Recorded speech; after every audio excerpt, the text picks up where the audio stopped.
حشر میں کیا کیا مزے ورفتگی کے نور رضا لوٹ جاؤں پاک ہو تمام علی ہاتھ میں قیمہ اللہم صلی علی سیدنا محمد معدن الجود والکرم وآلہ واصحابہ الکرام وابنہ الکریم وبارک وسلم صلاة دائمة سرمدا ابدا بحمدی تعالی و بکرم مصطفیٰ صلی اللہ تعالی علیہ وسلم۔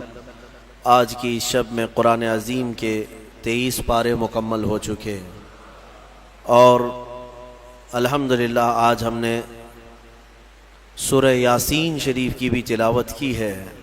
اللہ کے حبیب صلی اللہ تعالی علیہ وسلم نے ارشاد فرمایا لِكُلِّ شَيْءٍ قَلْبٌ وَقَلْبُ الْقُرْآنِ یاسین، ہر چیز کا ایک دل ہوتا ہے اور قرآن کا دل سورہ یاسین ہے۔ اسی سے آپ اندازہ کریں جس کو قرآن کا دل کہا گیا ہے اس کی کیا اہمیت ہوگی۔ سورہ یاسین کے بڑے فضائل ہیں، احادیث سے بھی وارد ہیں، بزرگوں نے تجربات میں بھی لکھا ہے۔ یاسین مبارک قرآن پاک کا ایک مغز ہے۔ دل کا مطلب تو آپ جانتے ہیں کہ دل جو ہے پورے جسم کے اعضاء میں بادشاہ کی حیثیت رکھتا ہے۔ تو قرآن پاک میں سورہ یاسین، آپ کو معلوم ہونا چاہیے ہجرت کی رات جب رسول کریم صلی اللہ علیہ وسلم اپنے گھر سے نکل کر مدینے کی طرف جا رہے تھے اور آپ کے گھر کے اطراف مکہ کے کفار و مشرکین محاصرہ کر کے قتل کے ارادے سے کھڑے تھے، اس رات کو حضور پاک صلی اللہ تعالیٰ علیہ وسلم کے لبوں پر سورہ یاسین کی تلاوت تھی۔ آپ نے مٹی ہاتھ میں اٹھائی اور سورہ یاسین شریف کی تلاوت کرتے رہے اور اس مٹی کو یوں پھینک دیا یہ کہتے ہوئے کہ شاہت الوجوہ، تم سب کے چہرے برباد ہو جائیں۔ اور وہ مٹی اگرچہ ایک مٹھی بھر تھی لیکن جتنے لوگ کھڑے تھے سب کے چہروں اور ان کے ناکوں کے قریب گئی اور وہ بے جان سے ہو گئے اور اندھے ہو گئے۔ حضور پاک صلی اللہ تعالیٰ علیہ وسلم ان کے درمیان سے گزر کر کے گئے لیکن کوئی بھی آپ کو دیکھ نہ سکا۔ یاسین پاک اس رات کو بھی میرے آقا صلی اللہ تعالیٰ علیہ وسلم تلاوت کرتے رہے۔ اور پھر اس کے فضائل میں بتایا گیا ہے کہ اگر کبھی ایسی مصیبت آئی کہ اس کا کوئی حل نظر نہیں آتا تو سورہ یاسین کی تلاوت کثرت سے کرے، اللہ غیب سے اس کے لیے سبب پیدا فرمائے گا۔ اور اگر کبھی ایسی جگہ پر پھنس گیا جہاں اسے کھانے پینے کی کوئی چیز نہیں ملتی، بھوک کی شدت نے پریشان کر رکھا ہے، سورہ یاسین کی تلاوت کرے، اللہ اس کی بھوک کو کافی فرما دے گا۔ یعنی یہ غذا بھی ہے، شفا بھی ہے، دوا بھی ہے۔ اور سورہ یاسین شریف کے متعلق یہ بھی فرمایا گیا کہ اگر کہیں وہ راستہ بھٹک گیا جنگل میں، صحرا میں، سورہ یاسین شریف کی تلاوت کرے، اللہ اس کو سیدھا راستہ عطا فرمائے گا۔ اب یہ جب جنگل میں بھٹکنے اور صحرا میں بھٹکنے کے لیے سورہ یاسین کی تلاوت کا حکم دیا گیا کہ وہاں تمہیں راستہ مل جائے گا، میں کہتا ہوں پوری زندگی بھر پڑھتے رہو تاکہ اللہ تعالیٰ زندگی گزارنے کا بھی سیدھا راستہ اس کی برکت سے عطا کرے گا۔ اور جو سورہ یاسین شریف صبح پڑھ کر کے نکلا وہ شام تک امان میں ہے، مصیبتوں سے محفوظ ہے، اس کے لیے رزق کے فرشتے اتارے جاتے ہیں، اس کی حفاظت کی جاتی ہے۔ تو یاسین کی بڑی برکتیں ہیں سورہ یاسین میں۔ اللہ تبارک و تعالیٰ نے ان آیات بینات میں جو بیان فرمایا اس میں اللہ تعالیٰ فرماتا ہے یا حسرتاً علی العباد، قیامت کے دن کے بارے میں کہ افسوس ہے بندوں پر، وہ بندے افسوس کریں گے، ما یاتیہم من رسول الا کانوا بہ مستہزئین، یعنی جب کبھی ان کے پاس کوئی رسول آتا تو اس کا مذاق اڑاتے تھے، مذاق کرتے تھے رسولوں کے ساتھ، نبیوں کے ساتھ۔ ان لوگوں کی جو حشر ہوں گے نا وہ بہت سخت ہیں، قیامت کے دن بہت زیادہ سخت ان کے ساتھ معاملات ہوں گے۔ اللہ تعالیٰ فرماتا ہے الم یرو کم اہلکنا من قبلہم من القرون، کیا اس سے پہلے صدیوں پہلے ہم نے کتنی ایسی بستیاں ہیں جن کو ہلاک نہیں کیا ہے۔ بہت سارے لوگ رسولوں کا اور نبیوں کا مذاق کرنے کی وجہ سے ہلاک و برباد ہو گئے، ختم ہو گئے۔ پھر اللہ تبارک و تعالیٰ فرماتا ہے کہ عبرت پکڑو اے لوگوں، رسول جو آتے ہیں وہ تمہیں بظاہر اگر یوں دکھتے ہیں کہ وہ پیوند لگے کپڑے پہنتے ہیں، چھوٹے سے گھر میں رہتے ہیں، چھوٹی چھوٹی غذائیں کھاتے ہیں یا فاقہ کشی کرتے ہیں، تو اس کا مطلب یہ نہیں کہ وہ رسول یا نبی مجبور ہوتے ہیں. وہ تو فقر کو پسند کرتے ہیں اللہ کی بارگاہ میں، ورنہ ہر نبی اتنا صاحب اختیار ہوتا ہے کہ اگر وہ چاہے تو سونے کا پہاڑ اور چاندی کا پہاڑ اس کے ساتھ ہو، وہ سونے اور چاندی کے محلات میں رہے. لیکن اللہ کے نبیوں نے فقر کو پسند کیا ہے. تو اکثر جو قومیں رسول کو ظاہری طور پر دیکھتی تھیں تو وہ مذاق اڑاتی تھی، یہ اللہ کے نبی ہیں، یہ اللہ کے رسول ہیں، ان کا لباس ایسا ہے، ان کے پاس سواری نہیں، ان کا گھر صحیح نہیں، ایسی ایسی باتیں کہہ کر کے مذاق اڑایا کرتے تھے. اللہ تبارک و تعالیٰ ان مستہزئین سے کوسوں دور ہمیں رکھے، اور مولا تعالیٰ اسی جماعتوں سے ہمیں محفوظ رکھے. اور قرآن پاک میں اللہ تعالیٰ یہ بھی فرماتا ہے قیامت کے دن محشر کے میدان میں یہ کہا جائے گا وَامْتَازُوا الْيَوْمَ أَيُّهَا الْمُجْرِمُونَ. یہاں کہا جائے گا سارے لوگ ایک ساتھ کھڑے ہوں گے، پھر آرڈر آئے گا مجرم الگ ہو جائیں، اس میں سے جتنے لوگ مجرم ہیں وہ الگ ہو جائیں. ان کے چہرے بتا رہے ہوں گے اس دن، اور ان کو الگ کیا جائے گا، ان کو الگ کیا جائے گا مجرمین کو. کس بات کے مجرم؟ اللہ تعالیٰ فرماتا ہے الم اعہد الیکم یا بنی آدم اللہ تعبدوا الشیطان. پھر رب تبارک و تعالیٰ کا جلال ہوگا اس دن، اور پھر رب تعالیٰ کی ہیبت طاری ہوگی بندوں پر، خشیت ہوگی. فرمائے گا مولا کیا میں نے تم سے یہ نہیں عہد لیا تھا کہ اے آدم کی اولاد کے شیطان کی پرستش نہیں کرو گے، اس کے پیچھے نہیں جاؤ گے؟ انہ لکم عدو مبین، بے شک وہ تمہارا کھلا ہوا دشمن ہے.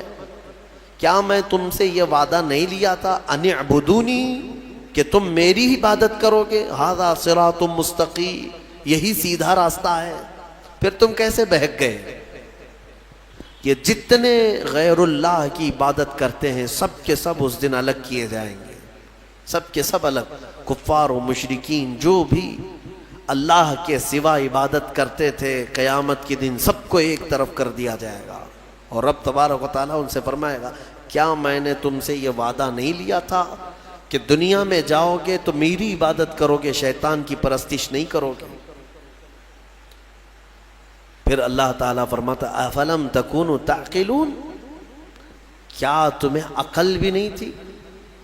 کیا تم عقل نہیں رکھتے تھے؟ سچ بات ہے میرے عزیزو، عقل رکھنے والا یہ چھوٹی چھوٹی چیزوں کو خدا کیسے بنا لیتا ہے.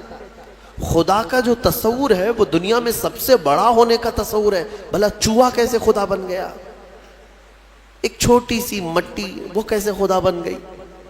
جس کو تم ہاتھوں سے گوندتے ہو، پیروں سے کھندلتے ہو، پھر وہ تمہارا خدا کیسے بن گیا؟ افلم تکونوا تعقلون. اللہ فرماتا کیا تم عقل نہیں رکھتے، عقل سے کام نہیں لیتے؟ خدا کا جو تصور ہے وہ ایسا ہونا چاہیے کہ اس سے بڑا کوئی نہ ہو، دنیا میں اس سے بڑی طاقت کسی کی نہیں. وہ اللہ جس کے بارے میں ہم عقیدہ رکھتے ہیں کہ وہ قادر مطلق ہے، کسی کا محتاج نہیں، اور وہ سب سے بڑا ہے، سب سے بڑی طاقت والا ہے، یہ ہمارا عقیدہ ہے. اور جو اس عقیدے کو چھوڑ کر چھوٹی چھوٹی چیزوں کی پوجا میں لگ گئے، پرستش میں لگ گئے، عبادت میں لگ گئے، ان کے بارے میں سوال ہو رہا ہے قیامت کے دن عقل ہے یا نہیں ہے تمہاری؟ عقل سے کام لیتے ہو کہ نہیں؟ حتیٰ کہ میں آپ کو بتاؤں مصر کی سرزمین میں ہم جب رہتے، وہاں کے لوگوں نے اس طرح کی پتھروں کی عبادت یا دوسروں کی عبادت انہوں نے دیکھا نہیں. ماحول پورا اسلامی ہے، بچپن سے مسجدوں کو دیکھا، اللہ کی عبادت. وہاں دو ہی قومیں ہیں، یا مسلمان ہیں یا عیسائی ہیں. عیسائی بھی جو ہے خدا کی عبادت کرتے ہیں. یہ اور بات ہے کہ وہ عیسیٰ علیہ السلام اور حضرت بی بی مریم کو شریک کرتے ہیں، لیکن وہ بھی خدا کو مانتے ہیں، کتاب ان کے پاس بھی ہے. مسلمان ہیں، دو ہی کمیونٹی وہاں پر پائی جاتی ہے. تو کبھی کبھار کوئی عام آدمی بھی عرب کا ٹیکسی چلانے والا ہم سے حالات پوچھتا تھا ہندوستان کے، اور پھر یہاں کے بارے میں جب ان کو معلوم ہوتا ہے کہ درخت، پتھر، مٹی، بلی، چوہا، ساری چیزیں عبادت کے لائق سمجھی جاتی ہیں، تو ایک منٹ کے لیے شاک ہو کر رک جاتے تھے، اور پہلا ان کا سوال یہ ہوتا تھا ما عندہم مخ، سب سے پہلا یہی سوال کرتے، کیا ان لوگوں کے پاس کھوپڑی نہیں ہے؟ کھوپڑی ہے یا نہیں ہے؟ تو یعنی ایک عقل رکھنے والے کے لیے تعجب کی ہی بات ہے کہ میرے سے کمزور میرا خدا کیسے ہو گیا، جس کو میں جب اٹھا رہا ہوں۔ ایک صحابی ہے، حضور پاک صلی اللہ تعالیٰ علیہ وسلم کی بارگاہ میں آئے اور کہتے ہیں یا رسول اللہ صلی اللہ علیہ وسلم، زمانے جاہلیت کے جب آپ ایمان نہیں لائے تھے، کچھ کام ایسے ہیں، ایک کام مجھے یاد آتا ہے تو بہت روتا ہوں، اور ایک کام ایسا ہے وہ یاد کرتا ہوں تو ہنستا ہوں۔ حضور پاک صلی اللہ علیہ وسلم نے پوچھا وہ کون سے؟ کہا زمانے جاہلیت میں جس کام پر مجھے رونا آتا ہے وہ یہ ہے کہ ہمارے گھر بیٹیاں پیدا ہوتی تو ہم گلا مروڑ کر دفن کر دیتے تھے، اپنے ہاتھوں سے مارتے تھے اور زندہ دفن کر کے آ جاتے تھے۔ آج مجھے اس کام پر بڑا افسوس ہوتا ہے، روتا ہوں۔ ایک ایک نے 5 بیٹیاں دفن کی ہیں، اپنے ہی گھر میں پیدا ہونے والی بچیوں۔ کہتے ہیں یہ کام یاد آتا ہے زمانے جاہلیت کا تو بڑا رونا آتا ہے، اور کہتے ہیں پھر ہنسی کس بات پر آتی ہے؟ وہ کہتے ہیں ہم زمانے جاہلیت میں ہمارے جو خدا ہوتے تھے، آٹے کے خدا ہم بناتے تھے جب کبھی سفر میں جانا ہوتا تھا، اور ہر ایک کا الگ، ہوا کا الگ تھا، بارش کا الگ تھا، دھوپ کا الگ تھا، زمین کا الگ، آسمان کا الگ، بیماریوں سے صحیح کرنے والا الگ، سب کے الگ الگ تھے۔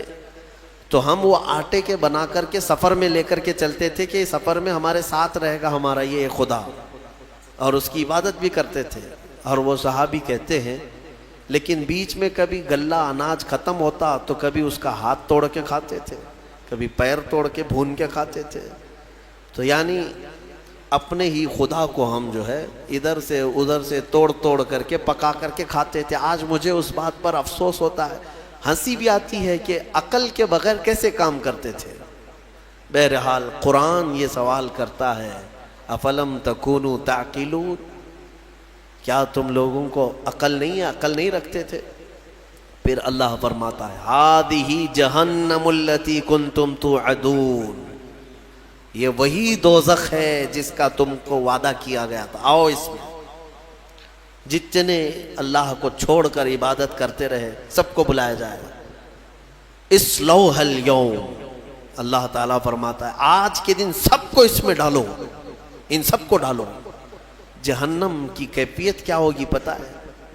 جہنم اس دن پکڑ کر کے لائی جا رہی ہوگی، فرشتے اس کو لا رہے ہوں گے۔ کتنی بڑی ہے جہنم یا دوزخ، یہ کتنی بڑی ہے، اللہ اکبر، اندازہ نہیں کر سکو گے۔ ایک دوزخی، ایک جہنمی جو ڈالا جائے گا، یہ نہیں جو ہماری شکلیں ہیں۔ حدیث پاک میں حضور صلی اللہ علیہ وسلم فرماتے ہیں جہنمی کی اتنی بڑی شکل ہوگی کہ مکہ اور مدینے کے بیچ کا پورا فاصلہ بھر جائے گا ایک ہی جہنمی سے۔ اگر وہ بیٹھ گیا، 400 کلومیٹر ہے مکہ سے مدینے کا فاصلہ، 425 کلومیٹر کا فاصلہ ہے۔ حضور فرماتے ہیں کہ اس دور اتنا لمبا چوڑا ایک جہنمی ہوگا، اور پھر جب کروڑوں جہنم میں ڈالے جائیں گے تو جہنم کی وسعت کتنی ہوگی، وہ کتنی بڑی ہوگی، اندازہ نہیں کر سکتے۔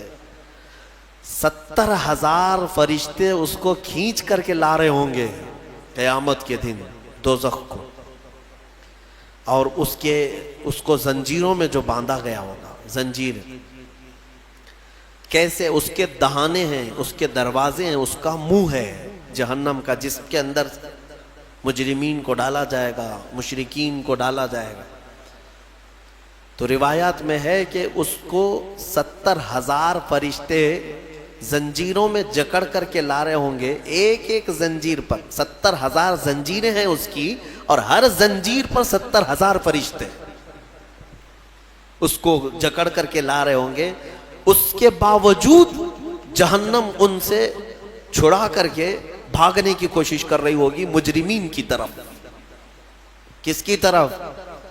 محشر میں جو مجرمین موجود ہوں گے ان کی طرف لپکنے کی کوشش کر رہی ہوگی فرشتوں کے ہاتھوں سے زنجیر کو چھڑا کر. اتنی طاقت اور اتنی ہیبت. اس کے اندر آگ جو ہے وہ کس قسم کی ہے؟ فرمایا گیا دنیا کی آگ لال ہے، جہنم کی آگ نہایت کالی ہے، سخت کالی آگ. اتنی کالی آگ ہے کہ کچھ نظر نہیں آتا دوزخ کے اندر. اور رب تعالیٰ فرمائے گا اسلوہ اليوم، آج سب کو ڈالو اس میں، بما کنتم تکفرون، جو تم کفر کیا کرتے تھے.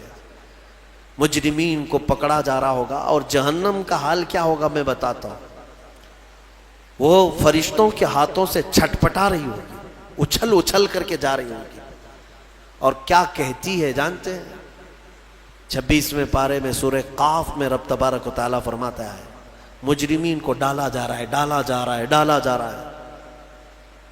تو اللہ تعالیٰ اس سے پوچھے گا جہنم سے حلم تلأتی، بس پیٹ بھر گیا تیرا؟ جہنم کہتی وہ تقول حل من مزید، وہ کہے گی اے اللہ اور کچھ زیادہ ہو جائے، اور کچھ زیادہ ہو جائے، اور کچھ انسانوں کو ڈال. اس دن وہ پکارتی رہے گی اور میرے اندر ڈالا جائے، اور میرے اندر ڈالا جائے. اور جانتے ہیں جب اس کی آگ کم پڑنے لگ جائے، دھیمی ہونے لگ جائے، تو آگ بھڑکانے کے لیے انسانوں کو اور پتھروں کو گرایا جائے گا. اس کا ایندھن ہے. جیسے پیٹرول ڈالنے سے آگ بھڑک جاتی ہے، جہنم کی آگ انسانوں اور پتھروں کو ڈالتے ہی بھڑک جائے گی. یہ جہنم کی کیفیت ہے دوزخ کی. اور جہنم کا سب سے ہلکا عذاب کیا ہے؟ سب سے ہلکا. اگر کوئی چلا بھی گیا، تھوڑے سے گناہوں کی سزا بتا کر کے واپس آنے والا ہے، تو حدیث رسول میں ملتا ہے سب سے ہلکا عذاب یہ ہے کہ وہاں آگ کی جوتیاں پہنائی جائیں گی جس کی گرمی سے اس کا بھیجا کانوں سے باہر آ رہا ہوگا، پک پک کر کے ابل رہا ہوگا. یہ سب سے ہلکا عذاب جہنم کا. پھر جس کے بارے میں اللہ نے عذاب علیم کہا، عذاب عظیم کہا، عذاب مہین کہا، وہ کیسا عذاب ہوگا؟ عذاب علیم کا مطلب دردناک عذاب، عذاب عظیم کا مطلب بڑا عذاب، عذاب مہین کا مطلب ذلت والا عذاب. وہ کیسے عذاب ہوں گے وہ اللہ بہتر جانے. جہنم کا خوف ایک مومن کے اندر خشیت پیدا کرتا ہے، اللہ سے ڈر پیدا کرتا ہے. تم ہلکے میں لیتے ہو اس چیز کو. ذرا موم بتی میں اپنی انگلی رکھ کر کے دکھانا، یا چولہے میں جا کر کے اپنا ہاتھ رکھ کر کے دکھانا. اگر چمڑی جل گئی تو 8 دن تک اس کی مرہم پٹی پہ لگ جائیں گے، ہا ہو کرتے رہیں گے. جلے ہوئے آدمی کو سکون کبھی نہیں. لیکن دوزخ میں جب ڈالا جائے گا، ایک بار چمڑی جل گئی تو ختم ہو جائے گا. ایک بار یہاں آگ میں جل گئے تو مر گئے، پھر کیا ہونا ہے؟ لیکن دوزخ میں ایسا نہیں کہ اب تم وہاں جب تک جلتے رہو گے موت نہیں آئے گی، موت ختم کر دی جائے گی. مرنا ایک ہی بار ہے انسان کو یہاں دنیا میں. پھر قیامت کے دن موت کو بھی اللہ تعالیٰ موت دے دے گا، ختم. اب نہ جنتی مرے گا نہ دوزخی مرے گا، کوئی مرنے والا نہیں ہے وہاں پر. دوزخ میں جو گئے چاہے وہ جتنے بھی عذابات آئیں موت نہیں آئے گی. یہی تو سب سے بڑا ٹینشن ہے وہاں پر. کفار و مشرکین مانگیں گے کہ موت دے دے ہم کو، لیکن موت نہیں آئے گی. اور جب چمڑی جلتی ہے تو لوگ یہ سمجھتے ہیں ایک بار جلے گی تو دوسری بار پھر کیا جلے گی، جلی ہوئی چیز کو کیا جلایا جائے گا. اللہ تعالیٰ فرماتا ہے کلما نضجت جلودہم بدلناہم جلودا غیرہا لیذوقوا العذاب. اللہ فرماتا ہے جب جب آگ سے پک جائے گی نا چمڑی، نضجت کہتے ہیں پھل کی طرح پک جانا، جو پل پلا ہوتا ہے پھل، چمڑی پیپ سے پک جائے گی، بھر جائے گی. اللہ فرماتا ہے جب جب دوزخ کی آگ کی وجہ سے تمہاری چمڑی پکے گی، اللہ فرماتا ہے ہم اس کے علاوہ دوسری چمڑی تمہیں پہنا دیں گے، نئی چمڑی ڈال دیں گے. بدلناہم جلودا غیرہا لیذوقوا العذاب، تاکہ عذاب کو چکھ سکو. نیا نیا عذاب چکھ سکو۔ حضرت کعب احبار رضی اللہ تعالیٰ عنہ اس آیت کی تفسیر میں فرماتے ہیں، ان سے پوچھا گیا کہ کتنی بار چمڑی بدلی جائے گی؟ وہ کہتے ہیں 1 گھنٹے میں 70 بار بدلی جائے گی۔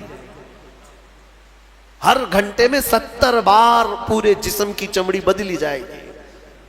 سہنے کی طاقت ہے کسی کے اندر؟ برداشت کرنے کی طاقت ہے؟ اسی لیے مجھے وہ دعا یاد آتی، حضرت سفیان ثوری رو رو کر کے دعا کرتے تھے، بڑی پیاری دعا ہے۔ اللہ کی بارگاہ میں یوں کہتے تھے، الہی لست للفردوس اہلا، اے میرے مولا میں تیری فردوس بری میں جنت میں جانے کا اہل تو نہیں ہوں، میں تیری جنت میں جانے کے قابل تو ہوں نہیں، ولا اقوى علی نار الجحیم، اور نہ ہی میں تیرے دوزخ کے عذاب سہنے کی طاقت رکھتا ہوں، یہ بھی تو میرے اندر طاقت نہیں ہے۔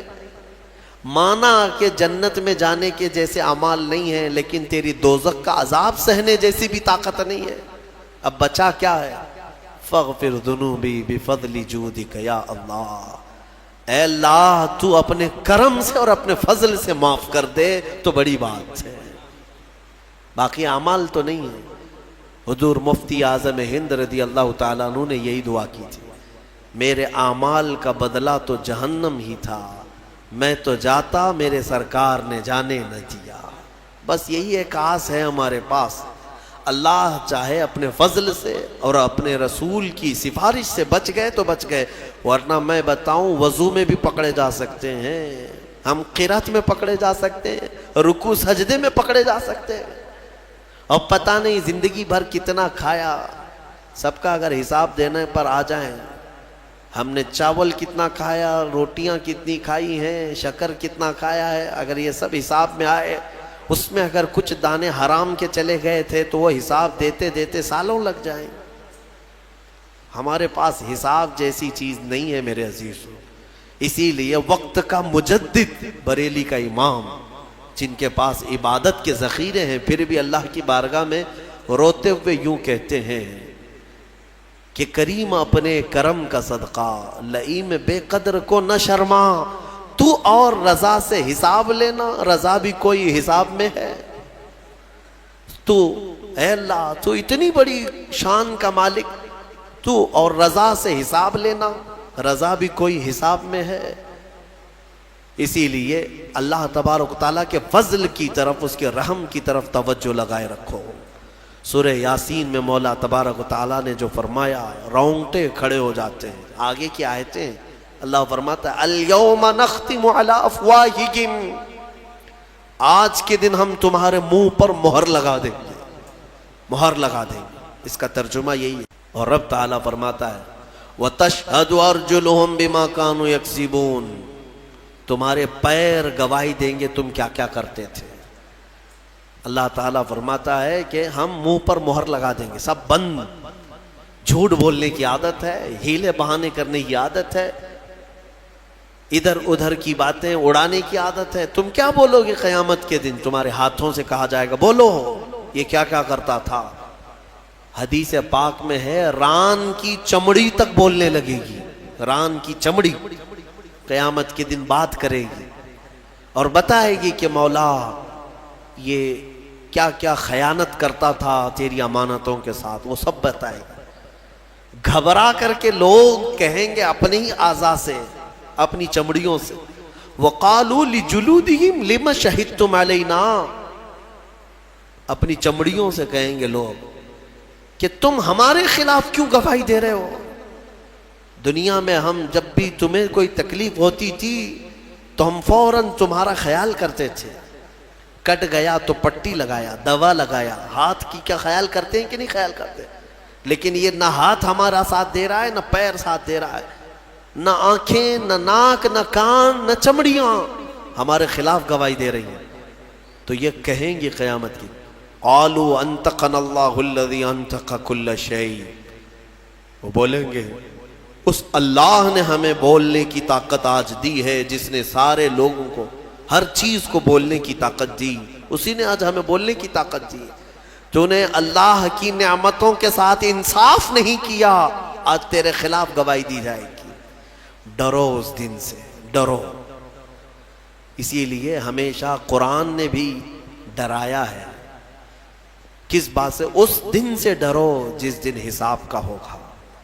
24ویں پارے میں ایک آیت ہے سورہ غافر کی، اللہ فرماتا ہے ایک آواز آئے گی اس دن، لمن الملک اليوم، آج کس کی بادشاہت ہے؟ آج کس کی بادشاہت ہے؟ دنیا میں اس کی جے جے کرتے رہتے تھے، قیامت کے دن پوچھا جائے گا کس کی بادشاہت ہے؟ سب چپ، کسی کی زبان سے کوئی بات نہیں آئی۔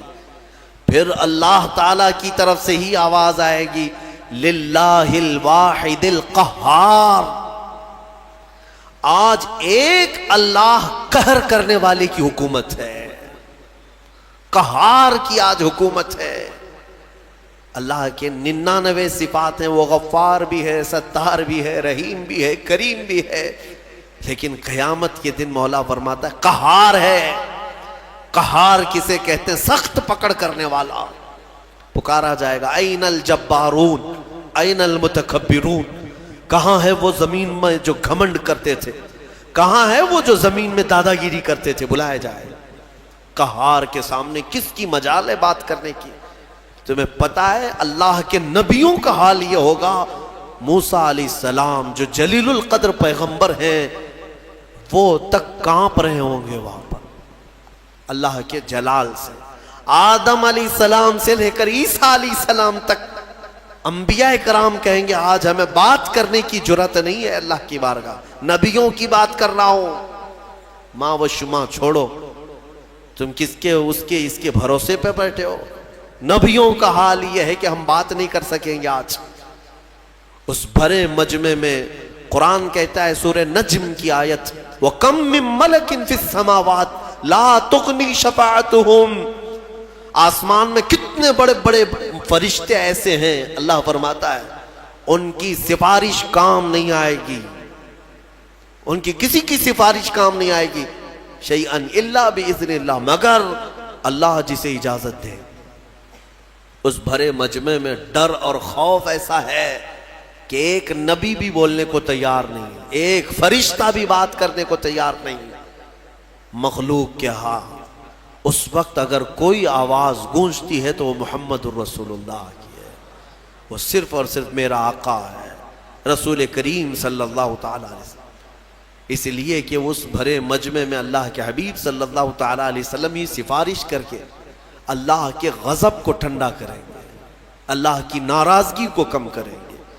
وہ سجدے میں چلے جائیں گے تو سر نہیں اٹھائیں گے، مولا فرمائے گا اے محمد سر اٹھاؤ، آپ جس کی سفارش کریں گے قبول کی جائے گی۔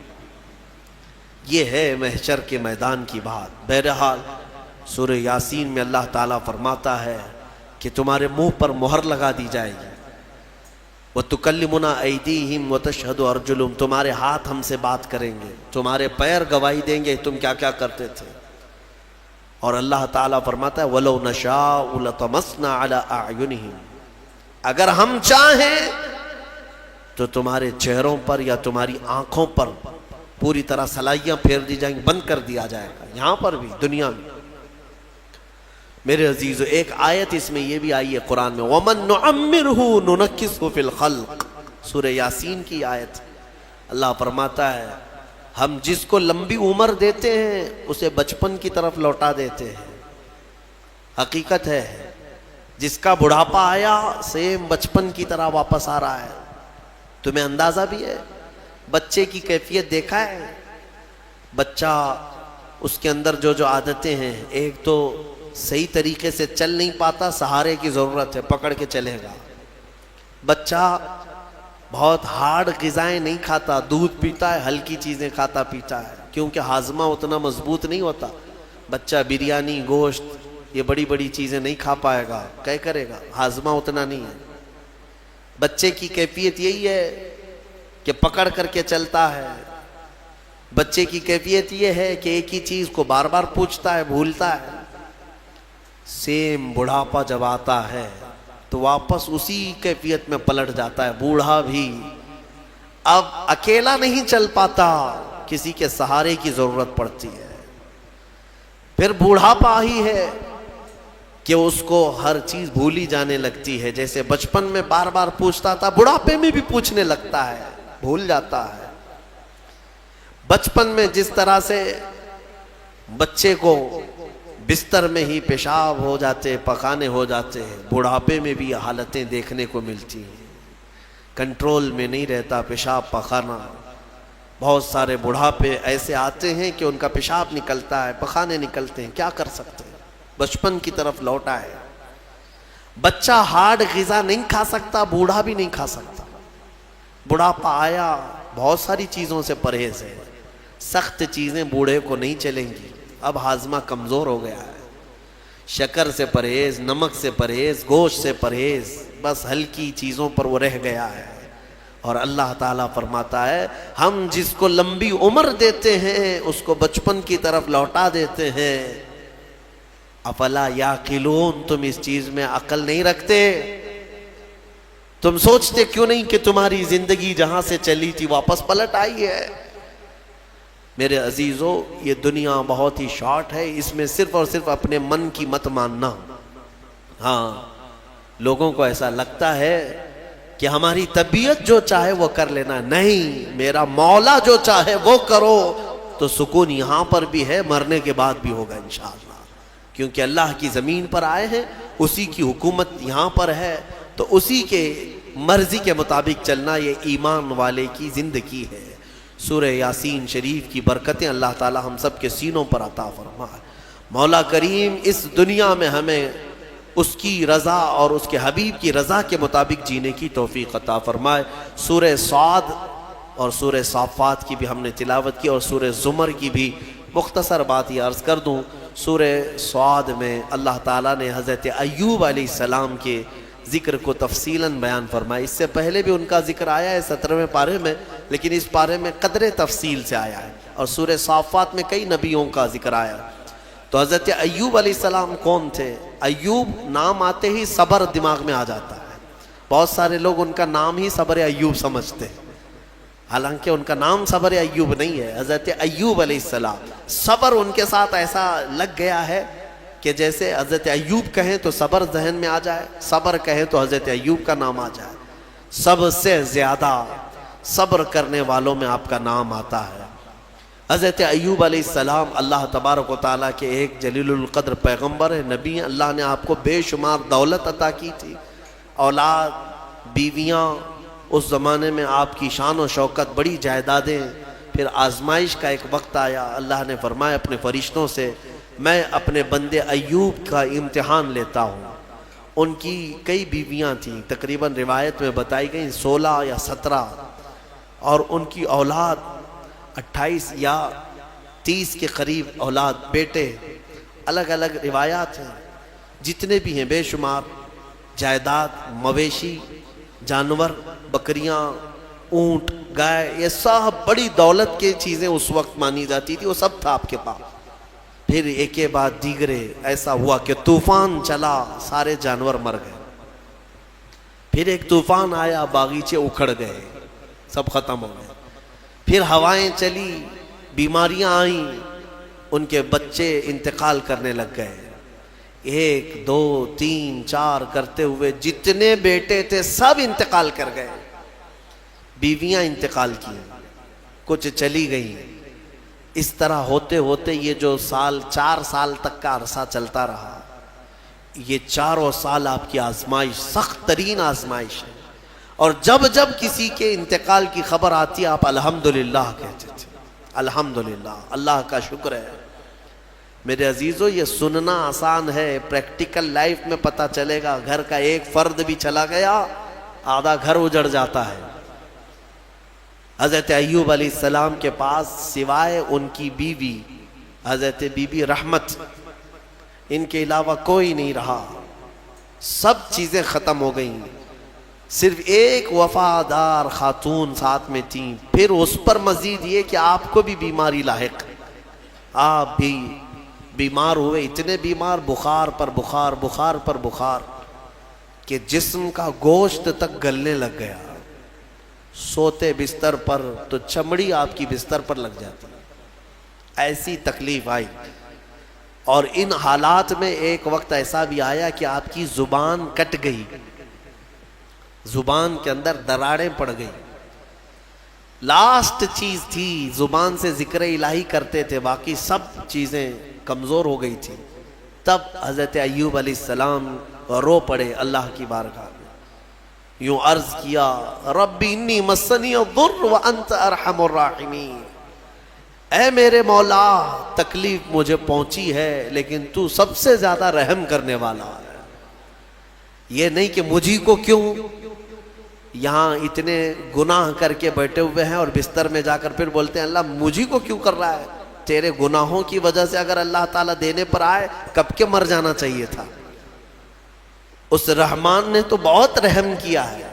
پھر لوگ یہ کہتے ہیں میرے ہی ساتھ ایسا کیوں ہو رہا ہے، مجھے کو ایسا کیوں ہو رہا ہے، میں نے کس کے ساتھ کیا کیا ہے؟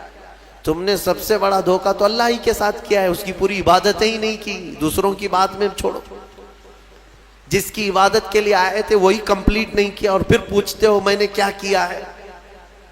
اگر اللہ تبارک و تعالی عدل کرے، ایک نماز کے بدلے ایک ہاتھ چلا جائے تمہارا تو بچے گا کیا؟ جتنی نمازیں چھوڑے ہو، جتنے روزے چھوڑے ہو، جتنی زکوٰۃ دبائے ہو، کئی لوگوں کے کیا کیا فرائض باقی ہیں، ان سب کی پاداش میں اگر ہر چیز تمہاری ایک ایک نعمت چھین لی جائے تو جسم میں بچے گا کیا؟ کچھ نہیں بچے گا۔ حضرت ایوب علیہ السلام نے یہ نہیں کہا کہ میرے ہی ساتھ کیوں، نہیں، بلکہ مولا ہاں تکلیف پہنچی اس زبان کو جس سے میں تیرا ذکر کرتا، لیکن تو سب سے زیادہ رحم کرنے والا ہے۔ یہاں تک ہے۔ اب مسئلہ یہ ہے کہ حضرت بی بی رحمت جو ہے یہ ایک دن بازار گئی، وہاں شیطان جو ہے ایک حکیم کی شکل میں، ایک ڈاکٹر کی شکل میں دوائیاں بیچ رہا تھا اور بلا رہا تھا کہ میرے پاس ہر مرض کا علاج ہے۔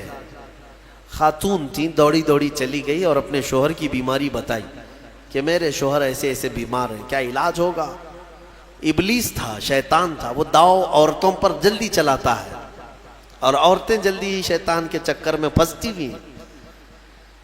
تو ابلیس نے کہا کہ چٹکی بھر میں تیرے شوہر کو صحیح کر دوں گا، وہ تو میرے بہت آسان کام ہے میرے لیے۔ کہا کہ اجرت کیا لوگے؟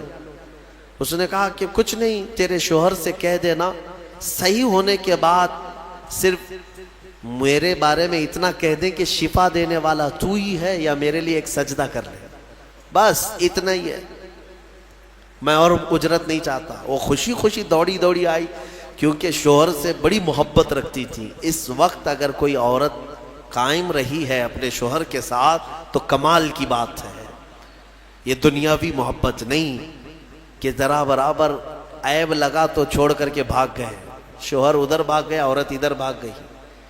وہ وفا شعار خاتون تھی جن کی روحوں کی محبت تھی، وہ جمی رہیں، آئی اپنے شوہر ایوب علیہ السلام سے کہا آج تمہارے علاج کا ٹھکانہ مل گیا، ایک حکیم ملا ہے مفت میں علاج کرے گا۔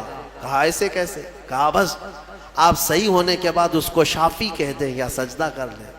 ایوب علیہ السلام جلال میں آ گئے، کہا تو ابلیس کے پاس گئی تھی، وہ شیطان مردود لعین ہے، اگر اللہ نے مجھے صحت دے دی تو میں صحیح ہونے کے بعد 100 کوڑے تجھے ماروں گا، تو گئی کیسے وہاں پر؟